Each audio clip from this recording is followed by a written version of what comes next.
لما نبقى عايزين ناكل حاجة حلوة بس ما تاخدش مننا 5 دقايق في عمايلها، يبقى مفيش أحلى ولا أطعم من الفطاير القمر دي. من غير دقيق ولا عجن هنعمل أحلى بغاشة باللبن والسكر. يلا نعملها مع بعض على طول. بس لو عجبكم الفيديو ما تنسوش تعملوا له لايك وشير، ولو كنتم جداد على القناة يسعدني اشتراككم ووجودكم معايا فيها. كل اللي هنحتاجه عشان نعمل الفطاير بتاعتنا لفة جلاش وشوية لبن وسكر ومعلقتين أو 3 من السمنة البلدي. كل فطيرة هتاخد مننا ورقتين من الجلاش، لكن لو عايزين سمكها تخين شوية ممكن نحط ورقة كمان.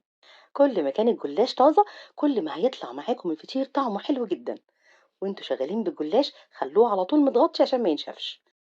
هناخد أول ورقة وندهنها بالسمنة كويس قوي، وبعدين نحط عليها الورقة التانية وندهنها برضو كده بمسحة خفيفة من السمنة، ونتني الطرفين بالشكل ده كده ونمسحهم خفيف بالسمنة. مهم قوي ان احنا نمسح بين الطبقات بالسمنة عشان الفطيرة تبقى هشة وتورق معانا. طبقوها على بعضها تبقى مربعة بالشكل ده، أو طبقوها بالشكل اللي يعجبكم. ومسحوها برضو من على الوش والظهر بالسمنة كويس قوي. كل ما نخلص فطيرة نحطها فوق التانية ونغطيهم ونسيبهم على جنب لحد ما نخلص الكمية كلها، وبعدين بقى نبقى نسويهم كلهم مرة واحدة. عملنا كام واحدة سادة، ولو حد بيحب بقى اللي محشية مكسرات هنعملها برضو بنفس الطريقة، ونحط في النص أي شوية مكسرات موجودة عندنا، ممكن جوز هند وزبيب اللي موجود نستعمله.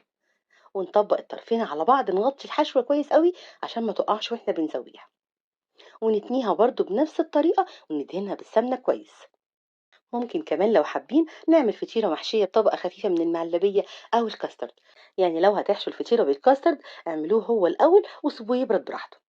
هنجيب ورقتين الجلاش ونفردهم برضو وندهنهم بالسمنة بنفس الطريقة، وبعدين نحط عليهم طبقة خفيفة من الكاسترد، بس أهم حاجة إنها تكون باردة.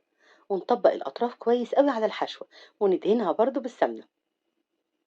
نخلص بقى الكمية بتاعتنا كلها ونيجي بقى للتسوية. هنجيب طاسة نمسحها خفيف بالسمنة ونحطها على نار هادية، ونحط فيها الفطيرة ونحطها على الناحية اللي مفتوحة، وكل شوية بقى نقلبها على الناحية التانية عشان تستوي من جوه كويس وتورق.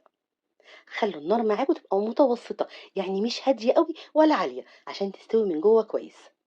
واهم حاجة ان احنا نفضل نقلب فيها على كل جنب شوية لحد ما نلاقيها خدت اللون الذهبي الحلو قوي ده، وتبقى مورقة وهشة بالشكل ده كده.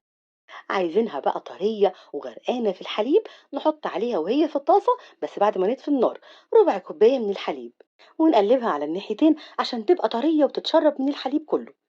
نقطعها بقى الأول وبعدين نحط عليها السكر البودرة أو العسل زي ما يعجبكم. ممكن لو حابين تزودوا حليب تاني زي ما تحبوا، بتبقى تحفة. لما تبقى غرقانة كده في الحليب وطرية بيبقى طعمها رائع. لكن لو عايزينها بقى تبقى مقرمشة من على الوش ومش طرية قوي كده هنحط الحليب بعد ما نرفعها من الطاسة، وما نكترش عشان تفضل معانا هشة ومقرمشة. فطيرة سهلة وبسيطة وما خدتش وقت في تحضيرها خالص، وطعمها بيطلع رائع. جربوها هتعجبكم جدا، وبألف هنا على قلوبكم مقدما، واشوفكم على خير.